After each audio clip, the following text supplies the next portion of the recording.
Epilogue. In the first half of the last century, a most interesting picture was published. It consisted of the portraits of the heads of 75 men, all ministers, all Baptists, all famous.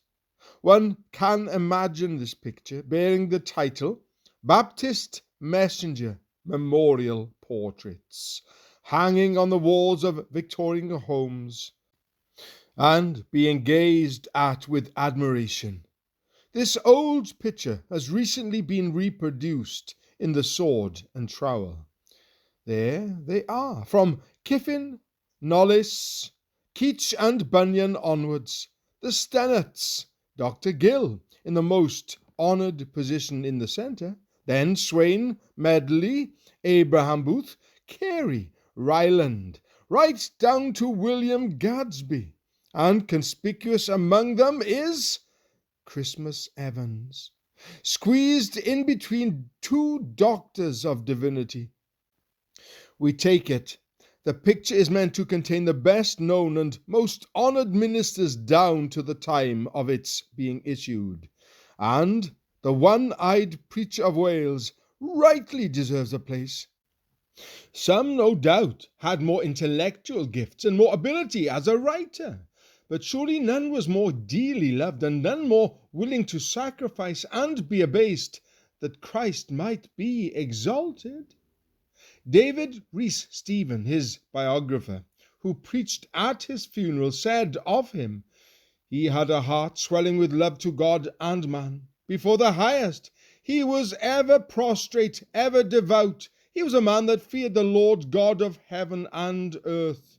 He walked before him with great humility all the day long. He had a deep and abiding sense of the awful character of our relations to God and eternity, and toward that God, and in reference to that eternity, he ever deported himself with reverence and fear." This gave a profoundness to his whole bearing as a preacher of the word, which was most exemplary and most impressive. His love to his fellow men was manifested in the devotion of his long life to the service of his country and to the edification of the church of God in it. Concerning greatness as a preacher, it is hard to fix a measure, but if the measure is sound doctrine, oratorical gifts, crowd to hear, and blessing that attends, then Christmas Evans was certainly not least among his brethren. For many years he has largely been forgotten, or, if known, remembered just for his quaintness. But he was both a very gracious and even great man. His own estimation, of course, was far different. Like Paul, less than the least. There are, of course, many lessons we can learn from his life. Firstly, the preaching that God has always blessed is the gospel that Christmas Evans preached, the old-fashioned theology of sin and salvation. "I determined not to know anything among you save Jesus Christ and him crucified." Secondly, God himself sovereignly raises up men, equips them, and uses them. They are all different and must not be imitated, especially in their peculiarities. Much harm was done by men trying to ape Christmas Evans. Thirdly, the best of men are only men at best. No man is perfect. Fourthly, what a wonderful example Christmas Evans has left us of humility and self-denial. No sacrifice too great for his beloved Lord and Master. Fifthly, only the same divine power that attended Christmas Evans's preaching can bring revival today. There is no substitute. Behold, Lazarus lying in the cave, locked in the sleep of death. Now, how shall he be raised? How shall he be brought back to life? Who will roll away for us the stone from the sepulchre? First came one who went down into the cold cave with blankets and salt to rub with the fomentations of duty, to appeal to the will, to say to the sleeping man that he could if he would. Chafing and rubbing the cold and inert limbs, he thinks to call back the vital warmth, and then, retiring and standing some distance apart, he says to the other spectators, "Do you not see him stir? Are there no signs of life? Is he not moving? No, he lies very still. There is no motion. How could it be otherwise? How could a sense of moral duty be felt by the man there? For the man was dead." The first man gave up in despair. He had failed. Then came the second, as cocksure as the first. "I thought you would never do it," he said with sarcasm. "But if you look at me and watch carefully, you will see a thing or two. You have not learned the way yet. Your treatment was far too gentle." And he went down into the cave with a scourge. With boastfulness he said, "The man only wants severe treatment to be brought back to life. I will certainly make him feel."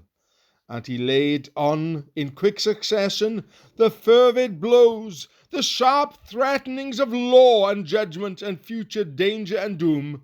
And then he retired to some distance. "Is he not waking?" he said.